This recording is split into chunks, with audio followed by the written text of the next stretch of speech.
You can follow us also through the app. Yay! Hello, dear friends.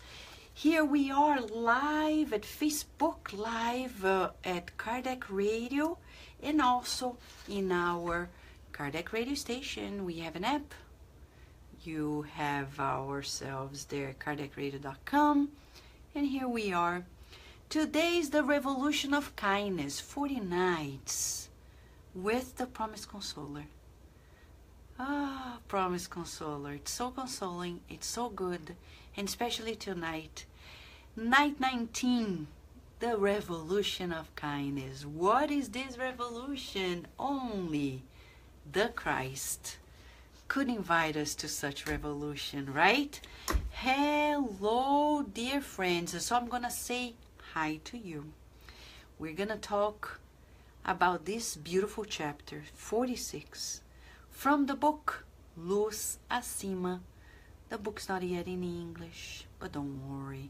And for those who saw our post about the book No Roteiro de Jesus, the book compiles several chapters from all these books we're studying into that one, okay? But Carlos Diaz has translated, and we're revising each and every chapter to bridge it onto you right here, because the book's not yet in English. None of those books, by the way. But they're coming live each and every day, God willing, until the end of it, right? And today is about chapter 46, which is titled The Christian Revolution. And just to make it ever more appealing, the Christian Revolution is the revolution of kindness. That's why we titled this night, Night 19. It's Pi Day, the number, the mathematic, the number, Pi 3.14, da-da-da-da-da. Pi Day, very special day, a day, March 14th, to celebrate the invitation of the Master to do the good always, constantly, non-stop, beginning with the revolution of kindness. Hello, Andrea, how are you? Big and loving hug, my friend. Hello, Adilson, how are you? Lea Severo, Val, how are you, Val? It's great to have you here with us. Raquel, how are you? And Ceisa, how are you, Ceisa? Doing well, right? Beautiful pictures you're posting.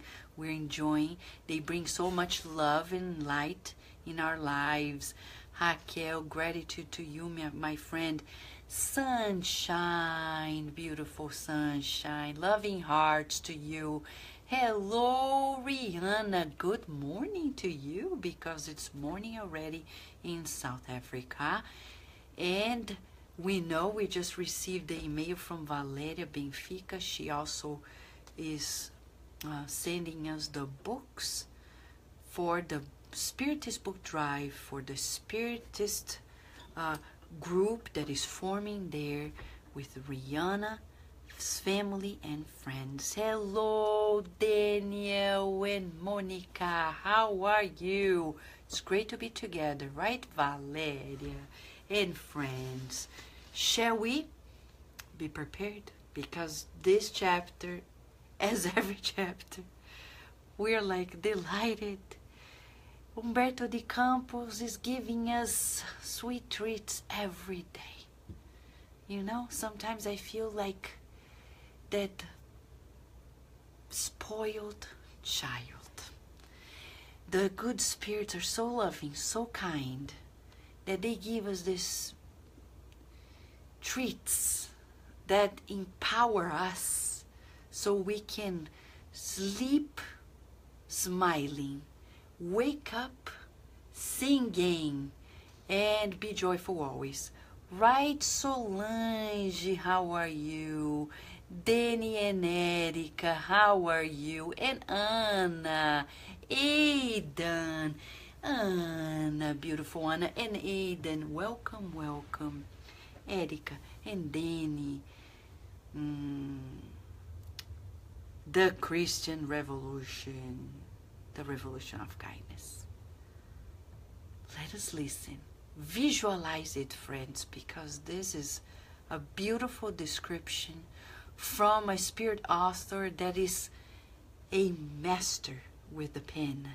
He knows how to precisely describe the scenarios in such a way that we can easily visualize it. The nonverbal and the verbal lessons of Jesus. Jesus taught us lessons that were beyond the so-called parables. The parables are not the essential elements, but his nonverbal message, the attitude. He is teaching us to love. Thomas, you remember Thomas, the disciple? Yeah, the story begins with him. Hello, Melissa. How are you? Thomas was impressed, listening to various references to the new kingdom, while believing that the Jewish people on the eve of formidable political renewal. Undoubtedly, Jesus would be the supreme guide of the movement, which would be sketched peacefully, but certainly end up in bloody clashes. Didn't the Master constantly report to the will of the Almighty? The advent of the new era was undeniable. Legions of angels would probably descend from the heavens and fight for the independence of the chosen people. Justifying his expectation, all the people gathered around the Messiah, registering the promises. They would be on the edge of a different earth, without either rulers or slaves.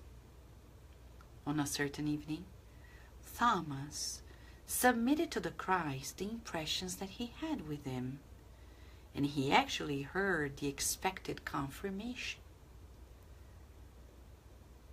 The Nazarene said, without a doubt, the gospel bears the gigantic transformation of the world. It is aimed at the redemption of the anonymous and suffering masses. It will reform the path of the people. A revolutionary movement, highlighted Thomas, seeking to imprint the path of the peoples, seeking to imprint in it a broader political sense of the definition. And the divine prophet added, yes, in a way it is. The disciple was enthusiastic. He remembered of the bellicosity of the race, from the sufferings in the desert to the capacity of resistance that marked the march of the Israelites, beginning with Moses. Thomas then asked Jesus, without a hint, Lord, will you entrust to me perhaps the plan for the enterprise? Jesus directed to Thomas a meaningful look and made the following observation. Tomorrow, very early, we will both go to the mountain, skirting the waters. Perhaps we will have more time for needed explanations. Intrigued, Thomas the Apostle waited till the next day. Long before the rising sun, Thomas anxiously sought the company of the Lord at Simon Peter's house. He was surprised to find Jesus ready, waiting for him, so they could avoid any waste of time. They had barely taken a few steps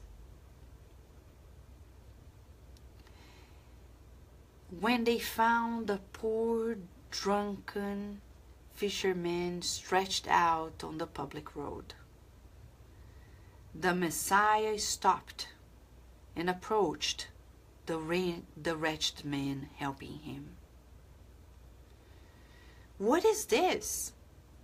Thomas angrily cried out. "This old devil is Jonas, a repentant drunkard. Why help him? Tomorrow he'll be lying here the same time under the same circumstances." The celestial companion, however, did not accept the advice and rebuked. "I feel you are mistaken in your allegations. You ignore the beginnings of Jonah's experience. You do not know what weakness made him surrender to vice. He is sick in spirit. He is in a serious condition. His sufferings aggravate as he dives into the mire. He's really recurring in the same mistake. However, don't you consider it reasonable that the rescue service also requires the act of commencing?" Thomas the apprentice did not reply. He limited himself to cooperate in conducting the drunkard to a safe place, where a charitable friend would offer him direction and bread. They resumed their walk, when a poor woman hurriedly begged the Messiah to visit her little girl with high fever. Followed by the disciple, the Savior prayed beside the little child. Confidently, Jesus blessed her and restored balance to her body. When they were leaving Capernaum, they were approached by 3 humble-looking ladies who wished the teachings of the good news for their little children. The Christ did not hesitate, providing simple and concise explanations. The Christ had not yet completed the quick instructions of the gospel. And Japhet, the woodcutter, came snorting to plead his presence at home for a son who was dead and the wife who had gone mad. The emissary of God followed him without blinking, while silent Thomas followed him. Jesus comforted the bewildered mother and restored her to balance. Jesus taught the disturbed household that deep down death was the victory of life. The morning service absorbed their time. As soon as they set out on their way, a semi-paralyzed elderly woman asked for the protection of the heavenly friend. Her leg was horribly ulcerated, and she only had one hand. The Messiah kindly welcomed her. He asked for the apostles' concourse to conduct her to a neighboring place, where Jesus cleansed her wounds and left her conveniently sheltered. Continuing on their journey to the mountain, the master and the disciple were compelled to heed more than 50 difficult cases. They quelled suffering, they sowed the good cheer, they suppressed ignorance, and they spread lessons of hope and enlightenment. Because they were always surrounded by the blind and the mad, the lepers and the crippled, the sick and the afflicted, they hardly had time to do a small break for bread and vegetables. When they reached the goal, the night had advanced. Stars shone far away. They were exhausted. Thomas presented bloody feet. He wiped the copious sweat and thanked God for the possibility of some rest. But his fatigue had not refrained him from his own curiosity. Looking up at the Christ, Thomas inquired, "Lord, will you now give me the key to the liberating conspiracy?" The divine interpolated, clarified without hesitation, "Thomas, humanity should be bored with the revolts and the wars that begin from outward in, spreading ruin and hatred, cruelty and despair. Our redemptive initiative takes place from the inside out. We are already in the midst of the revolution of the gospel. Today, the blessed duties that were brought to us represent a sure answer to the question you have asked me. We will fight for the supreme triumph of the good for as long as there is preponderance of evil translated into afflictions and darkness in the way of humanity." And before the disappointed disciple, Jesus concluded, "The order for us is not to kill to renew, but rather to serve in order to improve and to edify always." Thomas began to reflect maturely and asked nothing more.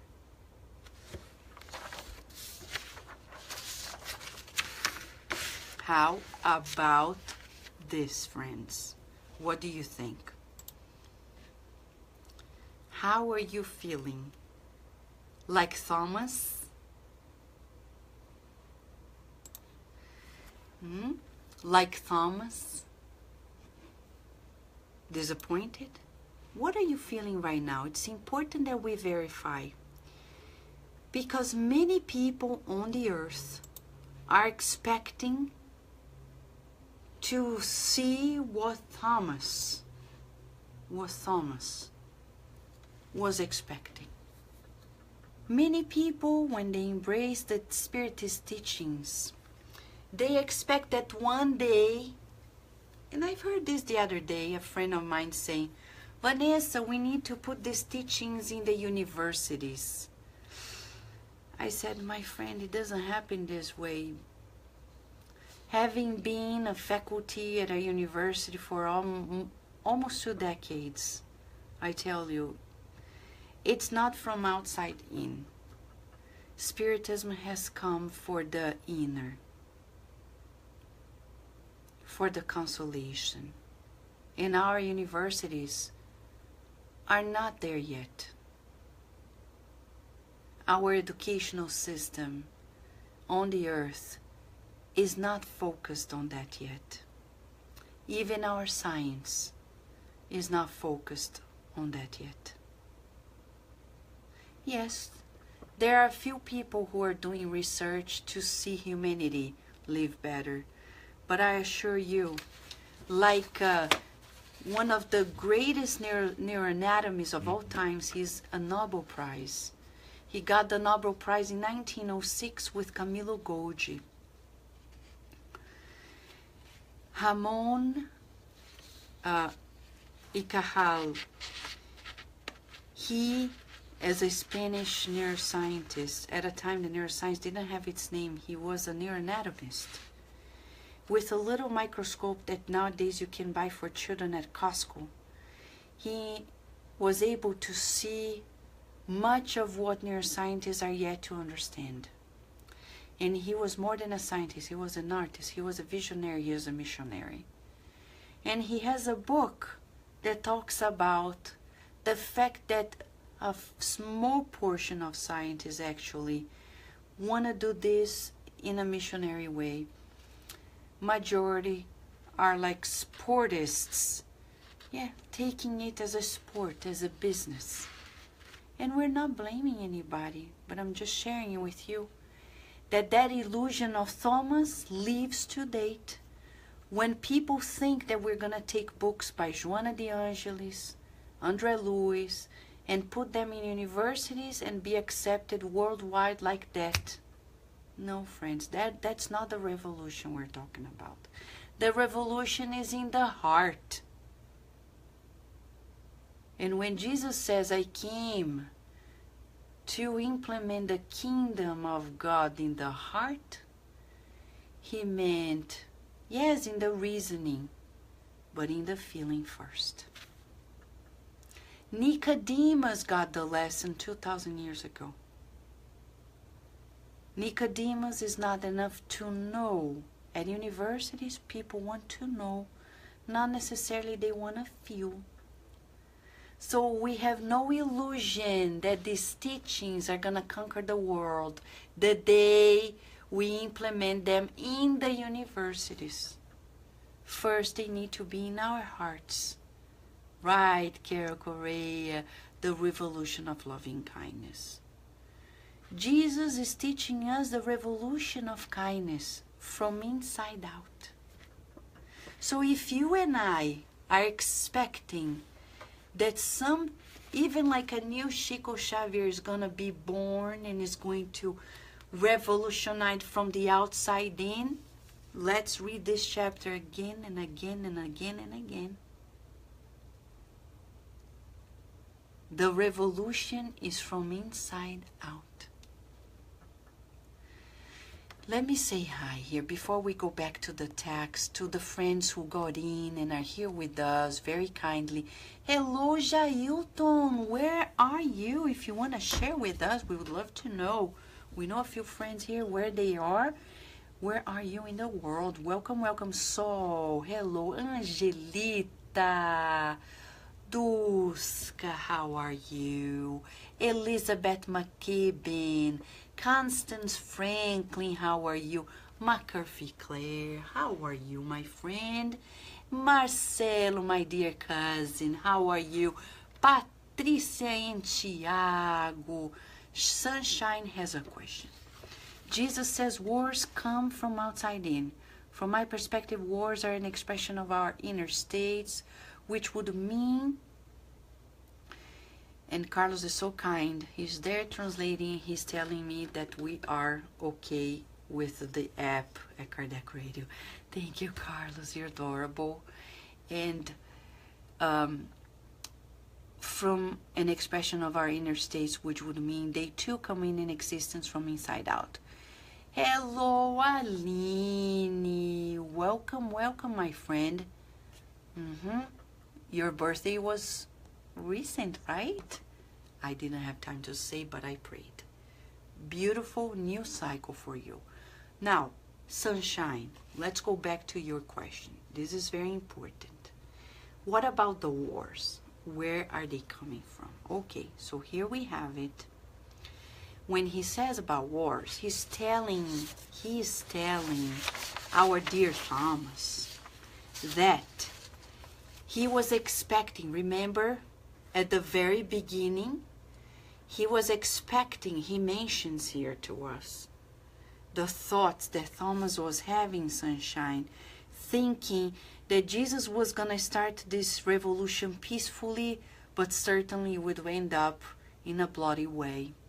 And Jesus is saying, don't expect wars, because wars are the expression of this enforcement, which is not what Jesus is looking at. His revolution is not from the outside in, but the inside out. the revolution. Okay? Does that clarify? But you're right. The wars are an expression of what we have inside. But he's saying the Christian revolution is not going to be done with wars. So these holy wars that we've created in the past and are attempting to recreate by persecuting the Muslim, right? When we ban Muslims from a country, it's a different way of creating a war. Because the terrorists, as the Dalai Lama said, the ISIS is not Muslim, because the true Muslim is not a terrorist. So when we recreate the holy war in this different format by persecuting other religions and banning refugees because of their religions, we're recreating that holy war, which is not holy at all, and Jesus is expressing that to us, right? Yeah, difficult topics to be discussed. Difficult topics, friends. As Carol Correa is reminding us, Jesus is not forceful. He is invitational. Let us observe the nonverbal lessons before we go back to the verbal ones, shall we? Because these are the most important part of it all, because through the nonverbal attitude of Jesus, we are imprinting a new paradigm for our emotional life, thus the spiritual life, because emotional intelligence is part of our social intelligence, and social intelligence is foundationally connected to our spiritual intelligence, as we see in the Spirit's book by Allan Kardec. We are social beings, law of society. We need to be with people, to know who we are, to be who we are. By ourselves alone, we don't know who we truly are. That's why many people say, oh, I think I regressed because this and that and the other happened. No, no, no. You were not in contact with that circumstance through that social connection. The day you were tested on it, you saw you still need to work on that lesson. It's not a regression. We never regress. We are always progressing. But there are things that are there, and we need a boost, refine, work on it, right? Hello, Hercules. How are you? And thank you, Adilson, for knowing Jailton is from the group. Yes, group. Inner Enlightenment Spirit Society in New York. Thank you, thank you. Friends, let us go back and learn from the nonverbal lessons. Jesus comes and he explains. You see how he's always available. That's important. He's teaching us to be available. But how? So then he is asked about the key to this revolution, this enterprise of the good news on the earth. And he directs a meaningful look at Thomas. Meaningful look. Can we visualize it? Visualize in your mental screen Jesus' meaningful look. Meaningful look, he's going to explain. But he's telling with his eyes. You know in depth as we do this journey tomorrow. You see? We need to learn with Jesus how to consciously and precisely work emotional body language to be a coherent person. Most often than not, we think one thing, say another, feel a third one, and do something else. We are so splitted, fragmented. What do we do to unify ourselves and be less drained, less fatigued emotionally, and even physically? What can we do? Raise awareness. For example, when you approach somebody, you're going to say something, say with your body language, with your feelings, before you say the words. But in order to do so, we need, first of all, to be mindful, second, to be courageous, and be truthful and kind. Jesus is inviting us to live a holistic life, an integral life, as Joana de Angelis says, one that is whole, not half, in which I look at people and I am with them. Maybe I cannot reply to their questions the way they want, but I will look at them and send them a message without words. I'll send them kind vibrations in spite of their unkind vibrations. It takes practice to do it.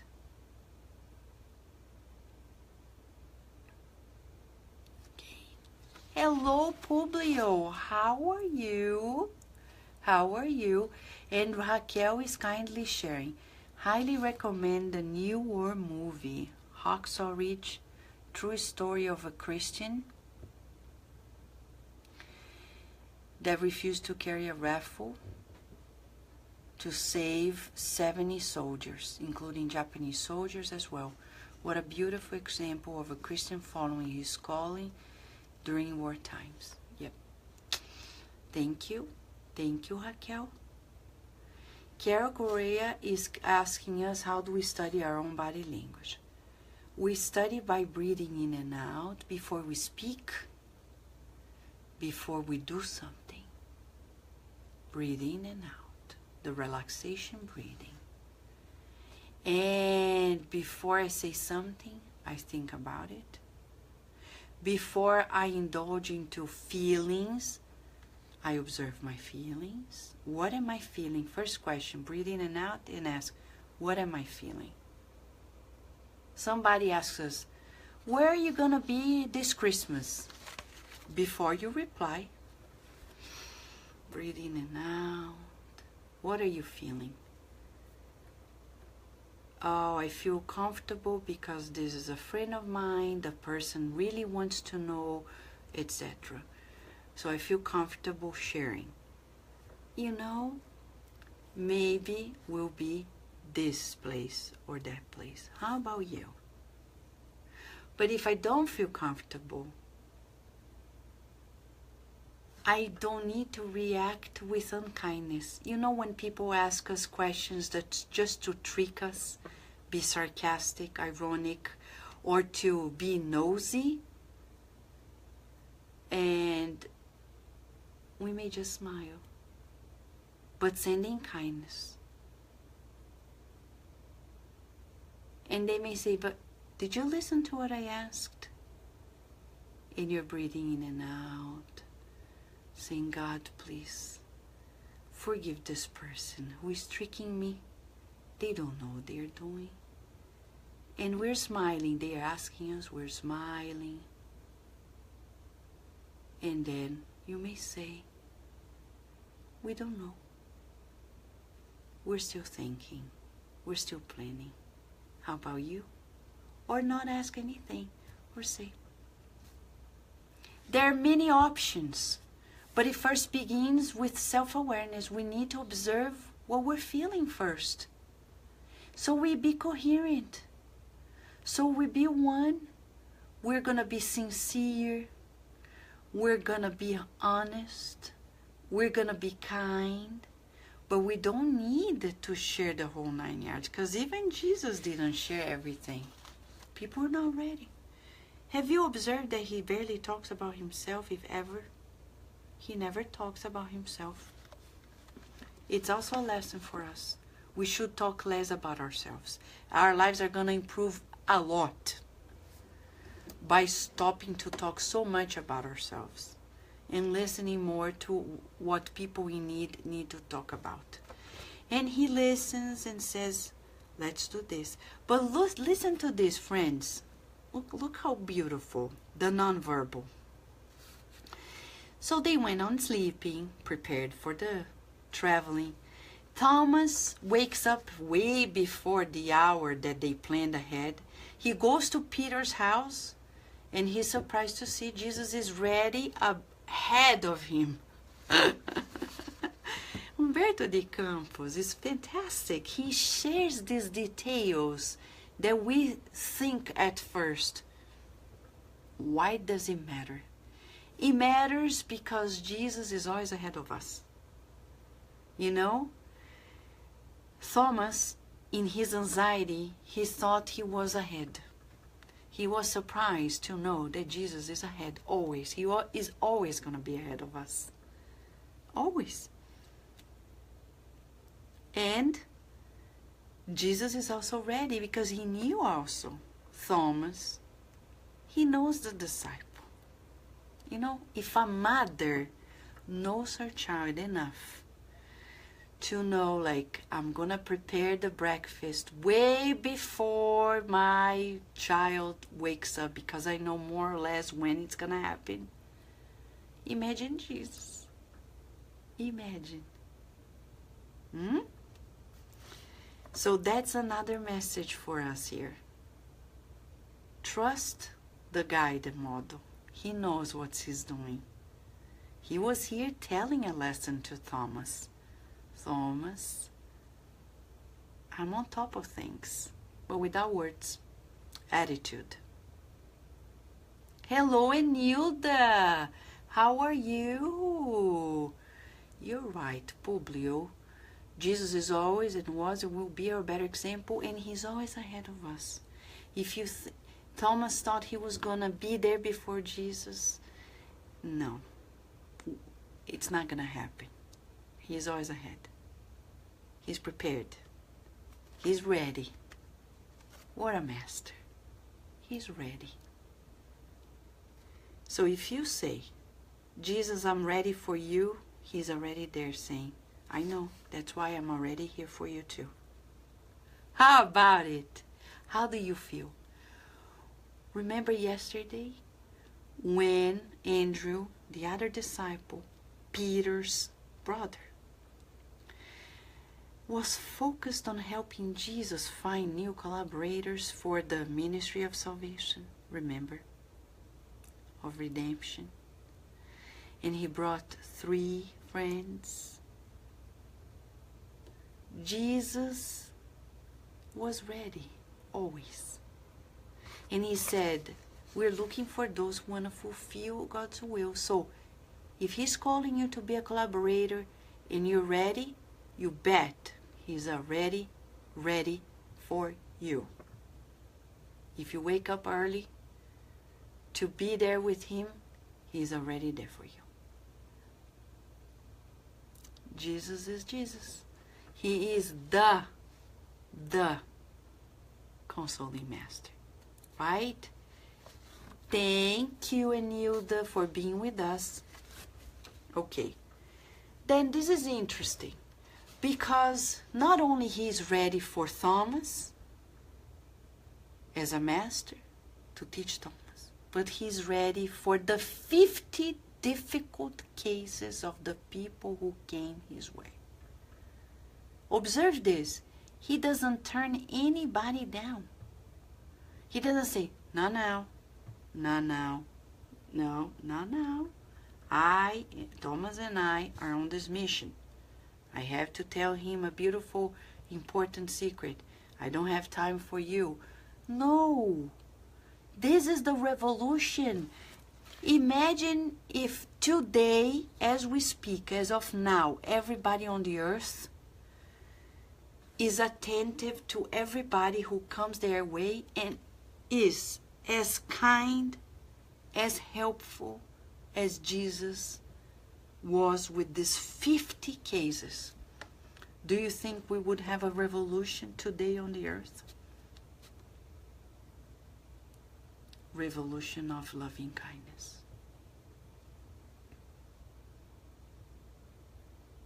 When a child is home and a parent comes in,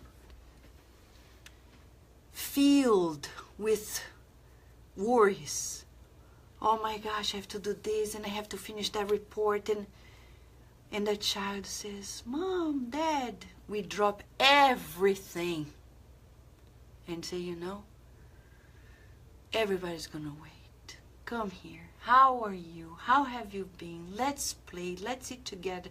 Let's take a shower. Let's read a story. The family is nourished. The parent who took that decision is nourished.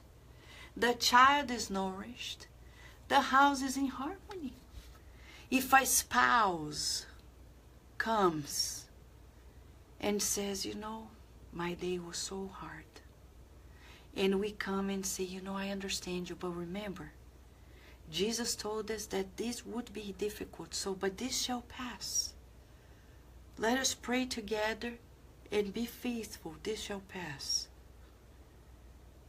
Instead of saying, oh, here you come with your nagging, you're complaining, blah, blah, blah. Instead of demanding, you see, Jesus never demands anything. He's always receptive. His attitude, his body language is always open. Exactly, Val. Tending to people was the lesson of Thomas, to Thomas and all of us. Hello, Jacob. It's good to have you here. Okay? We're talking about this beautiful enterprise of kindness, the revolution of kindness. And Thomas is the disciple who is the instrument of such beautiful, beautiful lesson. But observe this, friends. Jesus is so patient that when he's helping the first drunk man, Thomas is angry and he's shouting at Jesus, saying, what is this? This man doesn't deserve to be helped, blah, blah, blah. And Jesus is not impatient with him. He did not accept the advice simply. And he even said, I feel you're mistaken. He's very Montessori-like. Very Montessori. It's how we would talk to a child in a Montessori Waldorf spiritist educational style. I feel you are mistaken in your allegations. You ignore the beginning of Jonah's life. You don't know his weak points. He's sick. His condition is serious. And our service is also to help them begin again without expectation. Because at the end of the day, it's between God and them. So if you see a homeless and they ask for your help, help. They ask for clothes, they ask for food, they ask for money. It's not on us to judge. Look what Jesus did. He helped. And he is the governor of the planet. He could have said, Angel X, can you please come here and help this man? Of course, he was asking for the help of everyone.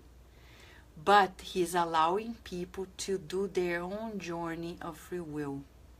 But he's supporting. We are here not to heal people. We are not the healers.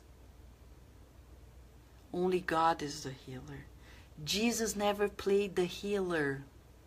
He was always the healing instrument. But he never made promises saying, if you line up here, I'm going to heal you no matter what. He never said that. We cannot play healers because only God is the healer. Even Jesus gives us this humble approach. He serves. Well, they started walking again, and Jesus prayed with the child.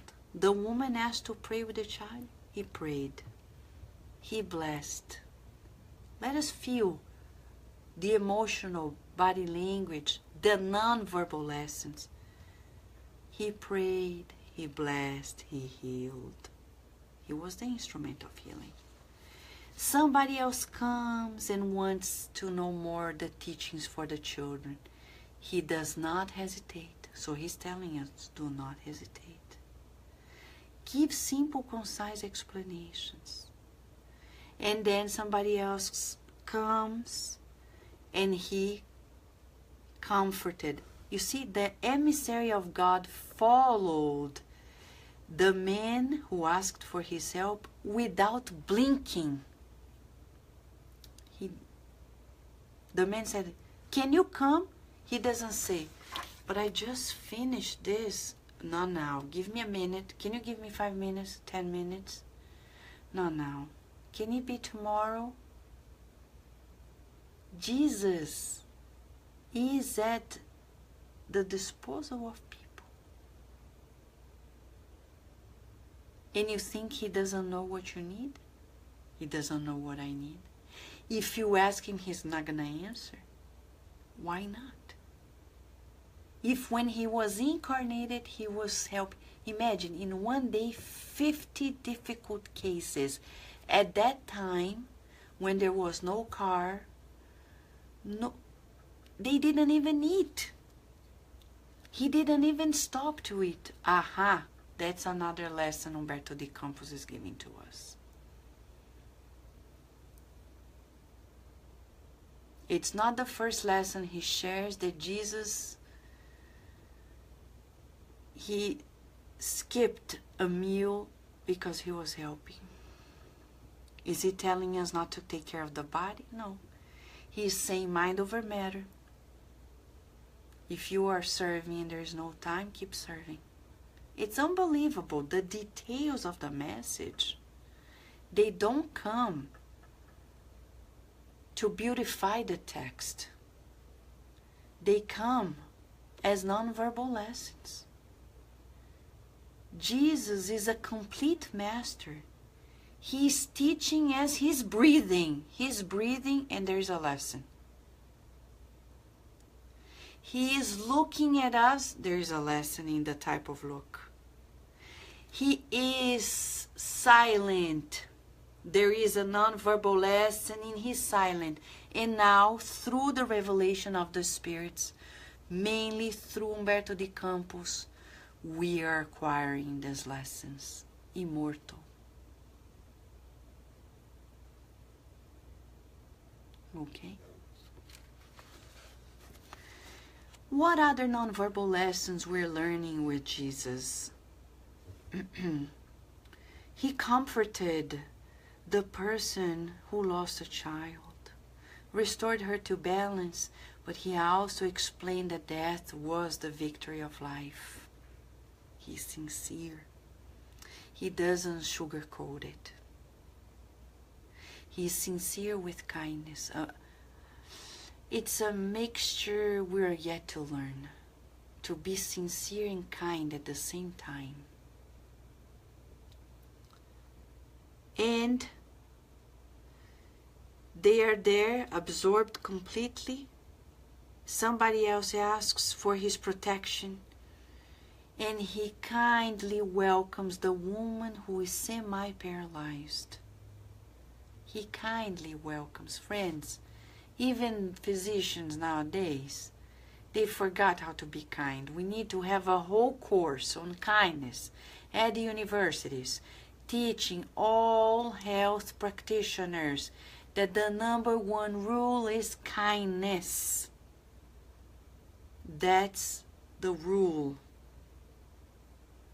Ethically speaking, when we teach ethics, it's written there that we should do everything to the good of the person, meaning also being kind, but we forget.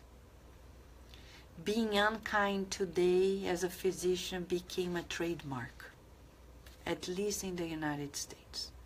I know some good physicians, but overall, we are allowing ourselves to be simple technicians, pressing buttons, reading results. I remember this doctor when I was pregnant of Virginia,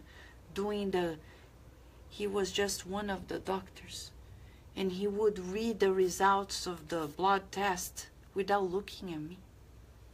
And I prayed for him meanwhile, because he didn't even look. I'm like, hello? Behind the paper, hello? I'm here. How are you? He can't see me. And I smiled. And he gave the recommendations. Left. 15 minutes max. And I felt sorry. Because he's so smart, but he's more than a technician. He doesn't know. But what about us? Are we being like that? Afraid of looking at people, afraid of listening to them, of partaking in their sorrows. Are we like people from 2,000 years ago who were like, oh, that person is sick, oh please, that's bad luck for me. Oh, I only attract people who are so ill, and what's happening to me? But my friend, if you know of these teachings, Jesus needs collaborators. He's counting on you to collaborate. He's sending you the people so you can help them. So instead of being like, oh my gosh, these ill people are coming to me, say, welcome them. Kindly welcome the woman. This is a nonverbal lesson for us. And he cleans the wounds and shelter the woman. Continue the journey. 50 cases. They took care of the suffering. They made sure they were in good mood. They suppressed ignorance. Ta-da-da, ta-da-da, ta-da-da. They didn't eat. Showing to us that we need to focus on helping people. And if you eat, friend, maybe shortening the time, not to eat too fast, but shortening the amount is going to be a health measure. Sometimes we don't have time. I remember as Virginia's only 3. And doing all the other duties, I remember at first I used to be upset because I didn't have my time to eat as I used to. Like with ease, because when you're a mom, it's like breastfeeding, blah, blah, blah, no time, sleep deprived. And one day Joseph said, Vanessa, you know, if you don't have time to eat 10 forks of your meal, eat 5 at the pace that you need. Maybe it's an invitation for mind over matter. And I said, well, never thought about it. He's right. And if there is no time to eat, maybe skip a little bit, just drink some water. Or if none, Jesus, the governor of the planet, had no privilege. Why will we? Right? Right?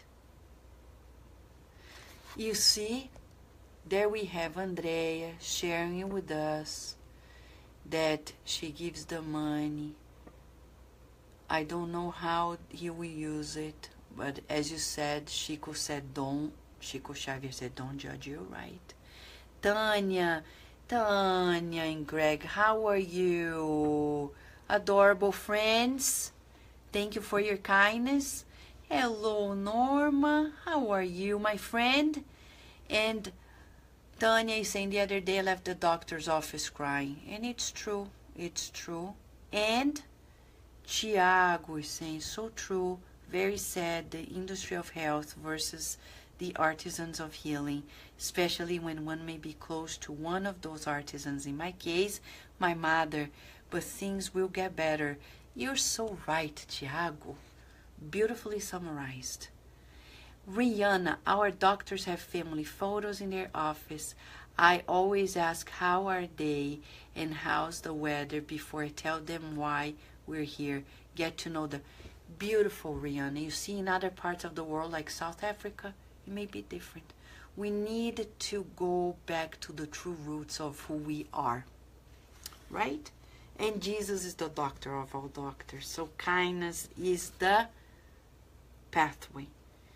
And you know, believe it or not, he says Thomas had bloody feet. He doesn't say if Jesus' feet were bloody. Probably not. Otherwise, he would have mentioned. And that's an observation for us, okay? Just keep it in mind. Keep it in mind. And Thomas was fatigued, but Humberto de Campos doesn't say if Jesus was. So question mark. Just observe, because he's very descriptive. In that regard, he didn't say anything. But then, look, they are tired, right? And in spite of it all, our dear Thomas still inquisitive. But Jesus doesn't say, Thomas, not now. We're tired. Don't you see your feet are bloody? You're fatigued. Let's sleep. I will answer to your question tomorrow. The kindness incarnated as Jesus, okay? Yes. He clarified without hesitation. That's a non-verbal lesson. A long day, 50 cases. And you still have another question. Parents, you're tired. Your child needs you a little more. It's late. Be there. If you can't tell them the whole story, like the other night, I was also tired. And Virginia wanted me to read another book before we said the prayer. Carlos was there waiting. And I said, Virginia, tonight, Mom is not going to be able to read one more book. But I love you. Tomorrow, we'll read this book. Shall we? Remember about understanding? I'm asking you to be understanding. Is that okay? And she said, okay, Mom. But we say it in such a way. Mentor Joseph was teaching me. He said, it's the way you say it, Vanessa. If you say it with kindness, people will be nourished. In spite of the fact they may not get what they want, but they will feel the vibration. It's okay. Maybe we cannot give to people what they need, what they want, but we can give them kindness. Deep inside, everybody needs kindness, right? All we need is love. Dun, dun, dun, dun, dun. All we need is love. Love is all we need. Doo, doo, doo, doo, doo. Right? We all need it. That's a sure thing. But Thomas was disappointed when he said that we would not go into a war, but the redemptive initiative is from inside out. That's the revolution of kindness. The order for us is not to kill, to renew, but rather to serve in order to improve and edify always. No killing, no violence, no violence, even of consciences. No, leave it alone. Let people be who they are, how they want to be, and let us focus on kindness to those who are in need. Jesus is teaching us, do not focus on those who think they're healthy. Focus on those who already know that they are in need of help. Share, care, love, be kind. Be kind, be kind, be kind, be kind, be kind, be kind, be kind. Be kind. Let us be kind, my friends. And as we are kind, we're nourishing ourselves. And that's what Kardec Radio is here doing. Nourishing our souls together. Forever. You stay in my heart, dear Jacob. A big hug to you and your wife. Aiden. Love is in the air. Everywhere I look around. Love is in the air. Right, Enilda? In every sight, in every sound. A big hug, my friends. And let us not forget, the revolution is of kindness. Nothing else. Rejoice, because Jesus is ahead of us. Let's go on and move on. Press on and be together. Thank you, Rudy. Thank you, friends. A big hug, and tomorrow we come back. Chapter 45, God willing.